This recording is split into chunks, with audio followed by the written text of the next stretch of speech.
Be Wealthy and Smart, episode 1056.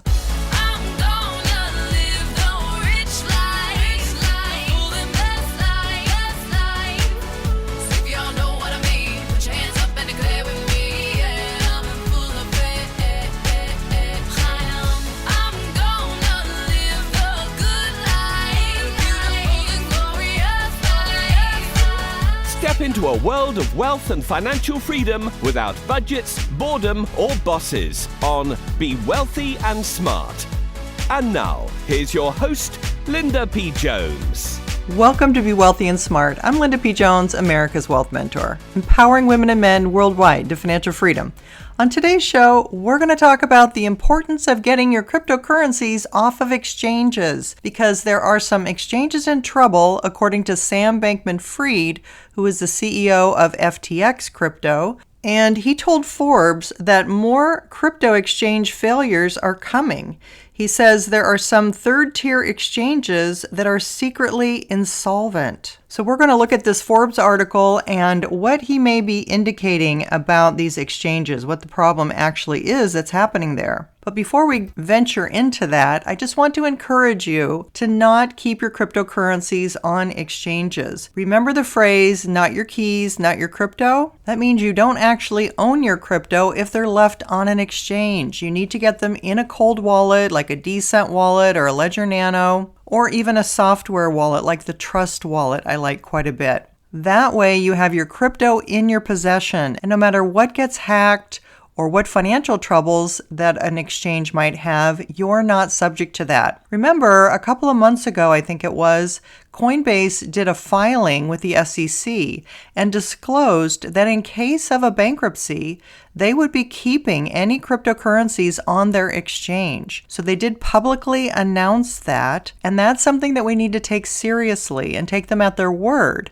that if they have a financial problem and they declare bankruptcy, they will be able to keep all of the cryptos on the exchanges. So be safe, move it off the exchanges, no matter what exchange you have it on, don't leave your crypto on exchanges. All right, having said that, let's delve into more of what Sam is cautioning people about. So Forbes makes the point in this article that it analyzed the world's best 60 crypto exchanges, and that the digital asset exchange business generally lacks standards to certify a new entity before or after they start soliciting client funds. The SEC doesn't regulate the exchanges, and the Commodities Futures and Trading Commission has oversight of only a handful of crypto derivatives markets. In the U.S., there is no member organization like FINRA to self-regulate crypto exchanges. Forbes goes on to say Bankman-Fried is worried about continued failures because during the euphoria of rising crypto prices, exchanges kept upping the ante to attract customers with generous yields for deposits. BlockFi or Voyager were promising yield payments to customers,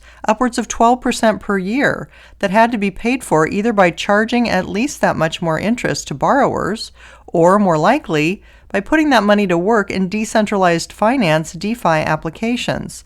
That worked fine when crypto was going nowhere but up. It looks disastrous now. So Sam Bankman-Fried is taking advantage of the crypto chaos and has closed an acquisition of Liquid, a troubled Japanese exchange, and he has also bought a position in Robinhood. And there were rumors that Sam Bankman-Fried wanted to take over Robinhood, but he has denied those rumors and said they are not in acquisition talks with them. So Sam Bankman-Fried owns an exchange called FTX, and its biggest rival is Coinbase, who lost $432 million in the first quarter of 2022, and Coinbase's stock is down almost 90% from its all-time high. So Sam Bankman-Fried has been giving cash infusions to some struggling companies, and Forbes says his cash infusions are far from altruistic. He has emerged as a smart vulture capitalist in the beleaguered crypto market, knowing full well that his own fortune depends on its healthy rebound and growth. And between FTX and his quantitative trading firm Alameda, he provided companies with $750 million in credit lines. But it's his statement that some third-tier exchanges are already secretly insolvent that has me concerned. That means there's information out there that we just don't know, but he does.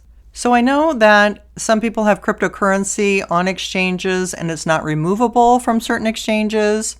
This is true with Uphold and certain cryptocurrencies, and some other exchanges are in the same situation. So one thing that some people have chosen to do is to actually sell their cryptocurrency, move it to another exchange that also handles that same cryptocurrency and rebuy it there and then transfer it into a cold wallet. That way they aren't kept hostage and forced to leave their crypto on the exchange. Now, when you sell a cryptocurrency, it could cause a taxable event. And I'm not giving tax advice, but just letting you know that any sale of a cryptocurrency does trigger tax. You either have a gain from the price you bought it for, or you have a loss if it's less than the price you bought it for.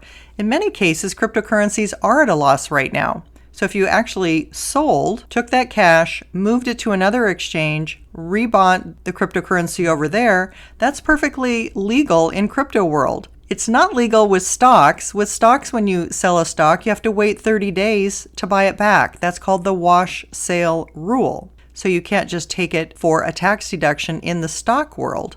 But in the crypto world, there is no wash sale rule. That means you can sell the cryptocurrency and buy it back immediately. You don't have to wait 30 days or any period of time. You can buy it back the next minute. So what is the rest of Wall Street saying about Robinhood and Coinbase? Well, analysts at Mizuho Americas wrote in a report Tuesday that if a deal with FTX were to materialize, that would help Robinhood expand its reach and breadth.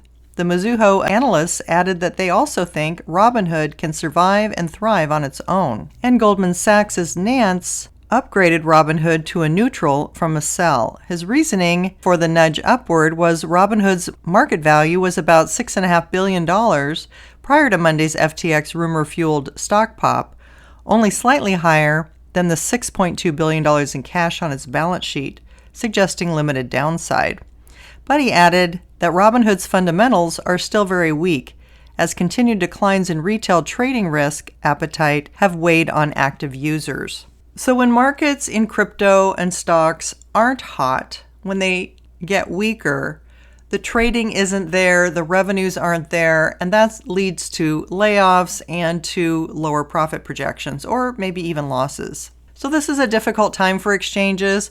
I think it's prudent to just be cautious right now. If you haven't yet subscribed to Be Wealthy and Smart, hit the subscribe button and you'll be notified as soon as new podcasts are available so you never miss one of them. And all of my podcasts are on my website at lindapjones.com/podcasts. That's all for today. Until next time, live the good life and be wealthy and smart. Thank you for listening to Be Wealthy and Smart with Linda P. Jones. Share the wealth and tell your family and friends about the show. Check out our website, blog, and social media for more riches at www.bewealthyandsmart.com.